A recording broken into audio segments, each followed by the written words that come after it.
Yeah, cheers. Wasn't Luke Wright good, eh? It's amazing. It was because I want to personally say thank you to Rachel on behalf of the South Coast community, really, for getting something going here. I mean, we're a bit not exactly spoilt in Southwick. I mean, we are 5 miles from Brighton, though, and it's different out here. I know it's more difficult finding venues. And it's just a brilliant thing that you're doing. I mean, well done, absolutely well done, Rachel. You know, just so she just walked back in as I'm saying that. I mean, some of you will know I run a festival called Glastonwick near at Coombs Farm, just off the A27.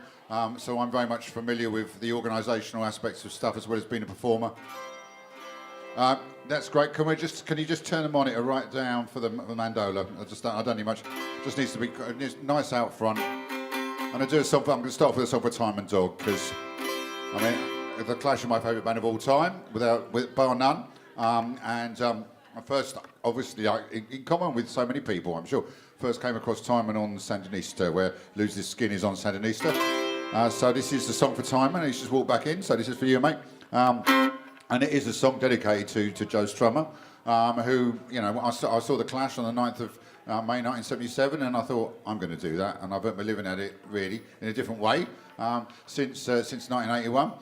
So this is called Commandante Joe. It's for Strummer. Starts off with a very short poem, though, the shortest poem I've ever written, called "Lost in the Supermarket."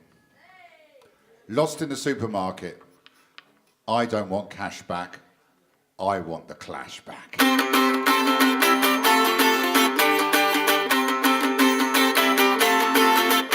I guess in quite a lot of ways I grew up just like you, a bolshy kid who didn't think the way they taught him to. You kicked over the statues, a roots rock rebel star who knew that punk was more than just the sound of a guitar.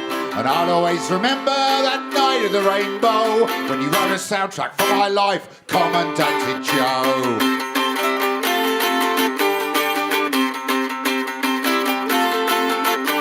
So many bands back then were like too many bands today. A bunch of blokes who made a noise with bugger all to say.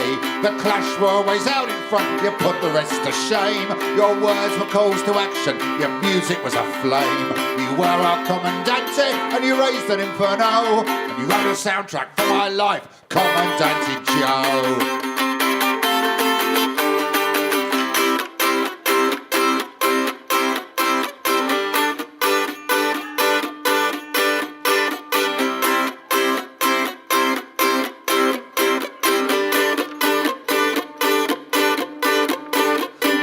In the Palais, midnight till 6, rocking Reds in Brockwell Park, Stinglands in Knightsbridge, up and down the West Way, in and out the lights,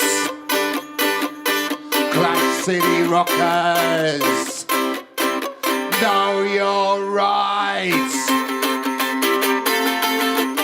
I guess in quite a lot of ways I grew up just like you, a bolshy kid who didn't think the way they taught him to. Like you, I always knew the words of music held the key. As you did for so many, you showed the way to me. Although I never met you, I'm so sad to see you go, cause you wrote a soundtrack for my life, Commandante Joe. Although I never met you, I'm so sad to see you go, cause you wrote a soundtrack for my life, Commandante Joe.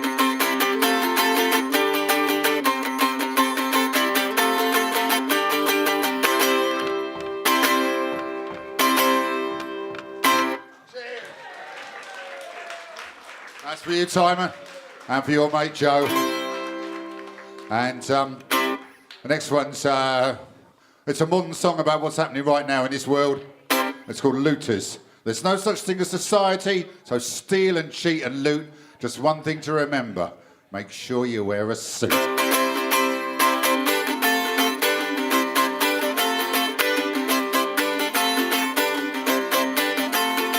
Dazza is a looter in trainers and a hood. He trashed his local corner shop. He learned that greed is good.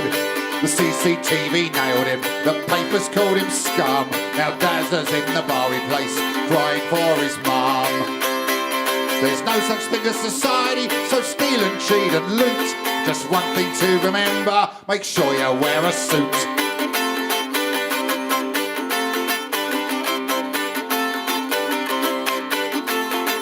Bazza is a looter in pinstripes, broken tie, short selling in the city. He made millions on the sly.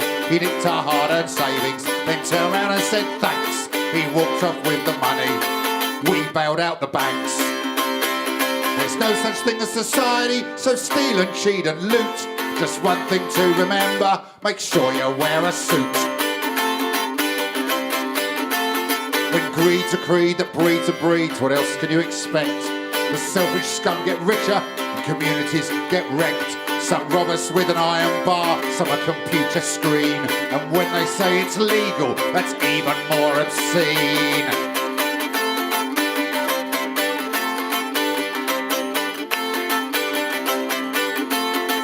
Dazza is a street kid, and what he did was wrong, but he probably wouldn't do it if he felt he could belong.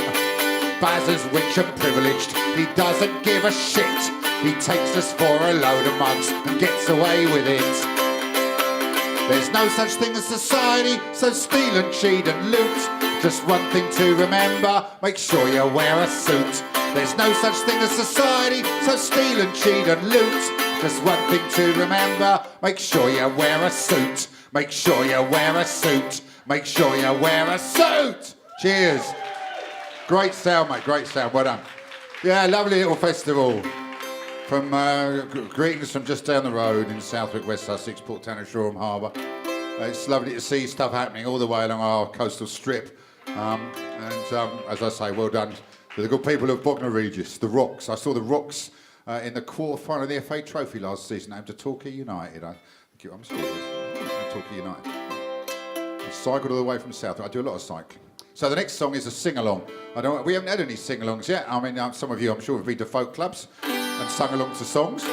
And the tune of this will be made familiar to you. And the words will not. However, they're easy to sing. It may not be the kind of thing you've ever sung along to before, but there is a first time for anything. I think a couple of people have heard this before.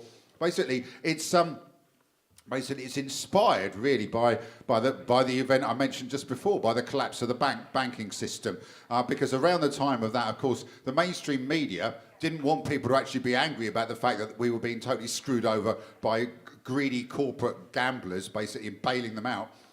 They wanted to distract people away from that. So in the case of The Sun, they decided that they would tell everybody that they got a picture of Prince Harry with no clothes on, and they were maybe going to print it on the front page of the paper. And there was all this stuff going on around that time. This also has a Blakefest relevance too, because it's the Ragged Trouser Philanthropist set to music. Now, you know, it's a kind of a very short 3-minute version of it, and the protagonist is the modern day Ragged Trouser Philanthropist who reads The Sun, believes what it says in The Sun, therefore blames immigrants rather than bankers for his problems, and really wants to see a picture of Prince Harry with no clothes on because it'll be a right laugh. This is his words. These are his words.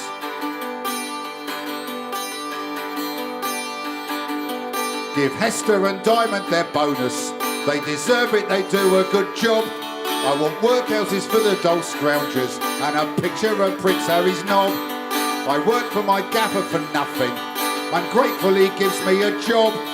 I'll swap all your bloody trade unions for a picture of Prince Harry's knob.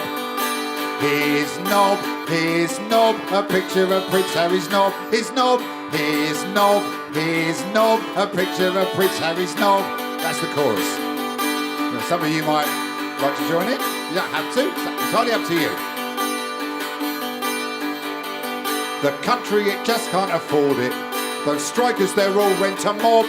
They should all doff their caps and be happy with a picture of Prince Harry's knob. Don't give me your bleeding heart lecture, you middle-class guardian snob. Cause some of us live in the real world with a picture of Prince Harry's knob. His knob, a picture of Prince Harry's knob. His knob, his knob, his knob, a picture of Prince Harry's knob. You lefties and loonies and liberals, it's time you shut your bloody gob. Because all that the likes of me ask for is a picture of Prince Harry's knob. I'm penniless, hapless and hopeless, and the state of my health makes me sob. But I'll work like a slave for my betters with my picture of Prince Harry's knob. Here we go. His knob, a picture of Prince Harry's knob. His knob, a picture of Prince Harry's knob. One more time. His knob, a picture of Prince Harry's knob. His knob, a picture of Prince Harry's knob. Yes, I'll read the Sun and I'll believe it with my picture of Prince Harry's knob. Cheers.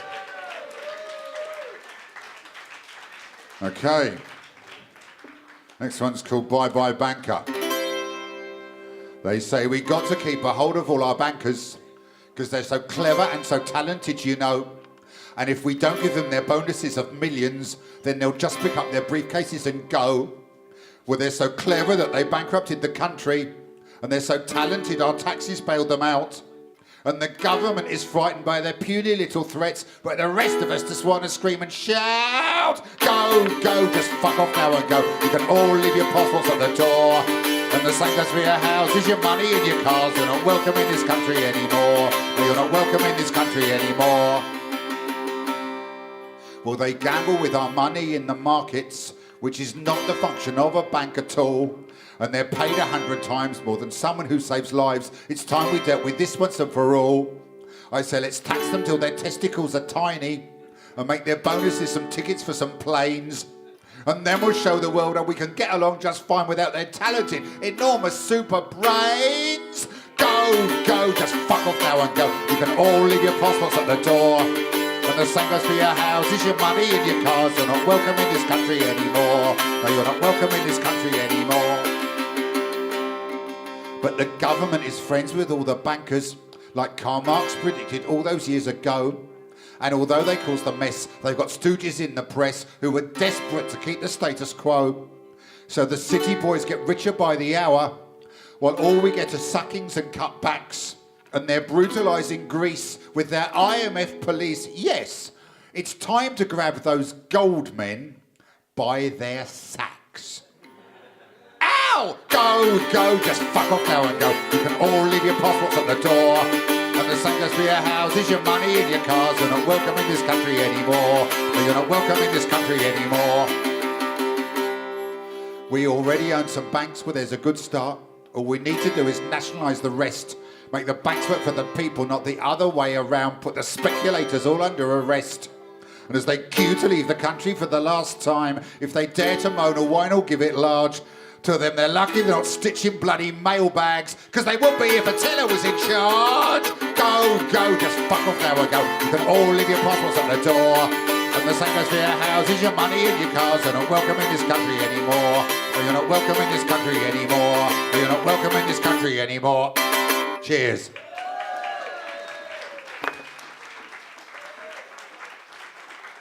We'll turn the mandola off now, cheers, mate. Turn the instrument off. Yo, I'm the MC of Ranting Global Poetry, and I'm history and my identity. I'm independent, a red cottage industry, DIY from here to eternity. Let me tell you what's been going on. I take inspiration from centuries long gone, oral tradition of sedition. That's my position. No court jester with a tame disposition. Poetic licence. 37 years I've had one.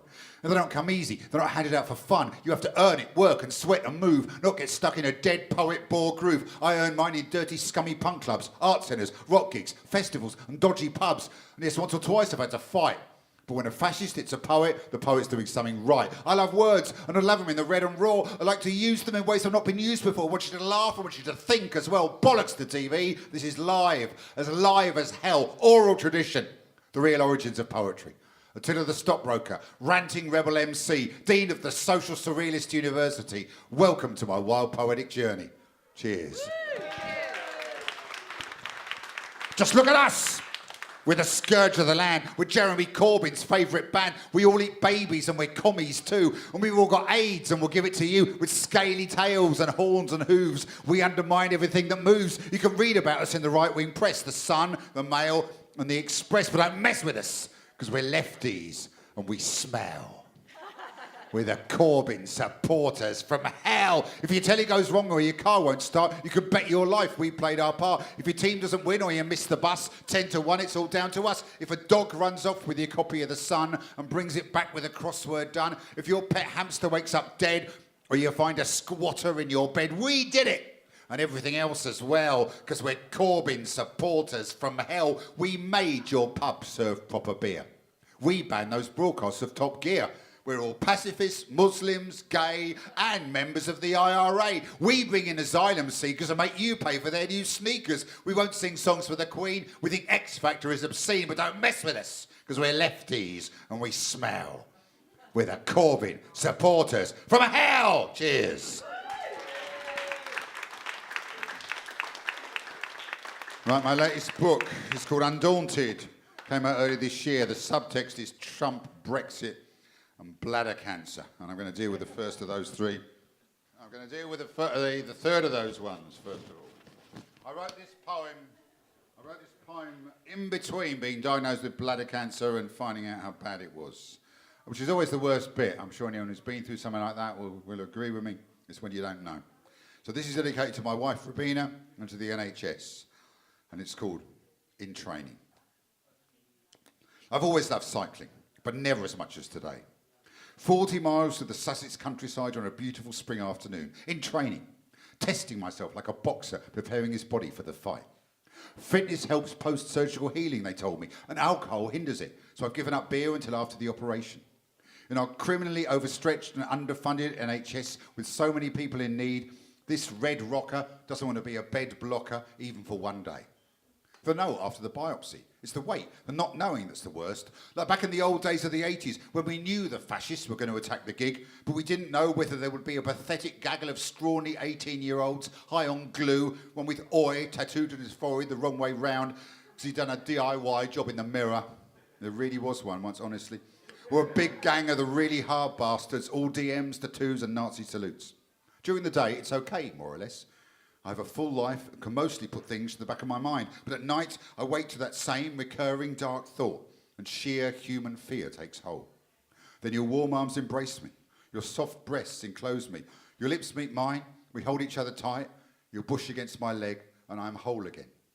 It is a wonder and an honour to be this loved, especially given my regular deficiencies in matters of etiquette, self-effacement, you name it. And I return it with all the force of my being. I love you so much. I know how hard it is for you too. Thank you for being there. My heart goes out to those who have to face such things on their own. And my deepest respect to the people whose profession is to help them to do so. Like all those at the core of our wonderful NHS, they are the ones to be celebrated. The real celebrities, not some fucking dork off a game show. They need your vote. Annual campaigning. Victory to the junior doctors. Long live the NHS. I've always loved cycling, but never as much as today. 40 miles to the Sussex countryside on a beautiful spring afternoon, in training, testing myself like a boxer preparing his body for the fight. Blood coursing, legs pumping, muscles flexing, thoughts racing, bursting with life. Cheers.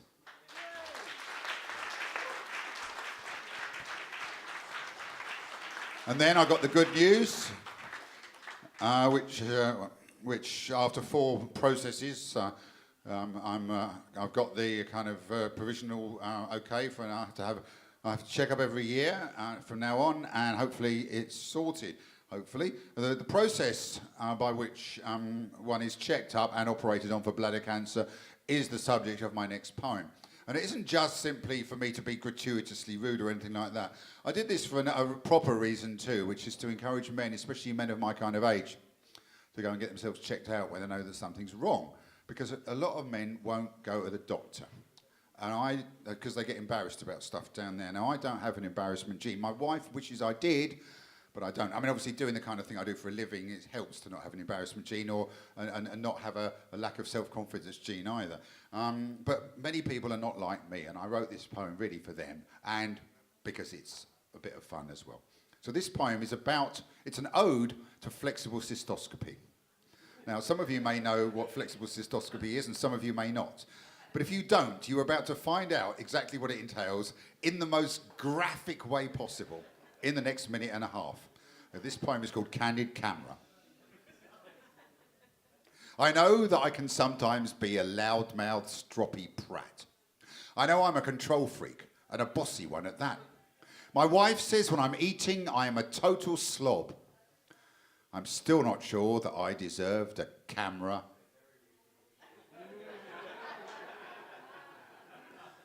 Up my knob. The poor thing shriveled up in fear till it was hardly there. A tiny little pimple in a nest of pubic hair. The camera made its entrance, the pain cut like a knife, and then I saw my bladder for the first time in my life. I'm glad they went up there, though sad of what it found. But it can come back any time to help me stay around. And 3 cheers for the NHS and for that camera crew.